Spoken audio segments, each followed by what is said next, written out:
देखिए, राजस्थान, मध्य प्रदेश और छत्तीसगढ़, ये तीनों प्रदेश के जो मतदाता हैं, जो वहाँ के वोटर हैं, वहाँ की जनता है, वो बधाई की पात्र है कि उन्होंने भारतीय जनता पार्टी की नीतियों को, आदरणीय नरेंद्र मोदी जी की नीतियों को,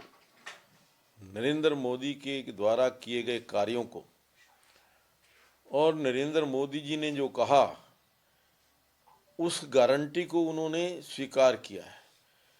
नरेंद्र मोदी जी की गारंटी के ऊपर मोहर लगाई है। आज जिस प्रकार का प्रचंड बहुमत तीनों राज्यों के अंदर मिला है, बहुत अभूतपूर्व है, ऐतिहासिक है। क्योंकि जितना बहुमत, चाहे वो मध्य प्रदेश है और विशेष तौर पर छत्तीसगढ़ है, जो हमारे सभी जिन्होंने आंकलन किया था या जो सर्वे आए थे, चाहे वो किसी भी चैनल के थे, उन सभी सर्वे रिपोर्ट्स को मात देते हुए वहाँ की जनता ने जो विश्वास नरेंद्र मोदी जी के ऊपर व्यक्त किया है, मैं तो समझता हूँ कि नरेंद्र मोदी जी ने जो देश का नाम पूरी दुनिया में रोशन किया है, ये जीत जो है उन्हीं की जीत है, नरेंद्र मोदी जी की नीतियों की जीत है, नरेंद्र मोदी जी के कार्यों की जीत है। और जिस तरीके से उन्होंने हेड ऑन खुद कमान संभाल करके तीनों प्रदेशों के अंदर प्रचार प्रसार किया, एक एक दिन के अंदर 5-5 बड़ी रैलियों को संबोधित किया और उसके पश्चात रणनीति बनाई, मैं समझता हूँ कि ये उसी का परिणाम है कि आज तीनों प्रदेशों के अंदर प्रचंड बहुमत भारतीय जनता पार्टी को मिला है। देखिए, ये तो अब कांग्रेस से पूछिए कि सेमीफाइनल में वो हार गए हैं। सेमीफाइनल में उन्होंने अपनी हार स्वीकार की है कि नहीं की है, लेकिन मैं एक बार जरूर कहूँगा कि अब जो फाइनल होने जा रहा है 2024 के अंदर, ये सेमीफाइनल जो है 2024 के फाइनल को बहुत ज़्यादा प्रभावित करेगा। इस सेमीफाइनल से देश की जनता का मूड वो लोगों को समझ में आ गया है और कांग्रेस को भी समझ में आ जाना चाहिए, क्योंकि जिस प्रकार से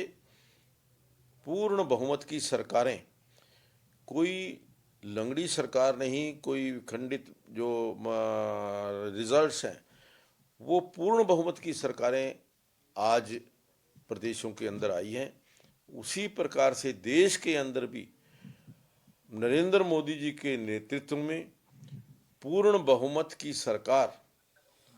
कम से कम 400 सीटों से ज़्यादा लेकर के 2024 के अंदर फिर से देश के अंदर भारतीय जनता पार्टी की सरकार बनेगी, नरेंद्र मोदी जी की सरकार बनेगी, ऐसा इस सेमीफाइनल से सामने नजर आ रहा है। 2024 के लोकसभा चुनाव एक तो लोगों का मूड, लोगों की जो भावना है, वो तीन प्रदेशों के अंदर जिस तरीके से देखी है आपने, अलग अलग प्रदेश हैं, अलग अलग लोगों का रहन सहन है, अलग अलग खान पीन है, अलग अलग उनकी लिविंग स्टाइल है, लेकिन तीनों ने एक जो निर्णय दिया भारतीय जनता पार्टी के पक्ष में, वो निर्णय पूरे देश की जनता का निर्णय है, मैं मानता हूँ इसको। और वो निर्णय जो तीनों प्रदेशों के अंदर आया है, उसी प्रकार का निर्णय मतदाता हरियाणा प्रदेश के अंदर भी देंगे और हरियाणा प्रदेश के अंदर भी तीसरी बार भारतीय जनता पार्टी की सरकार बनेगी।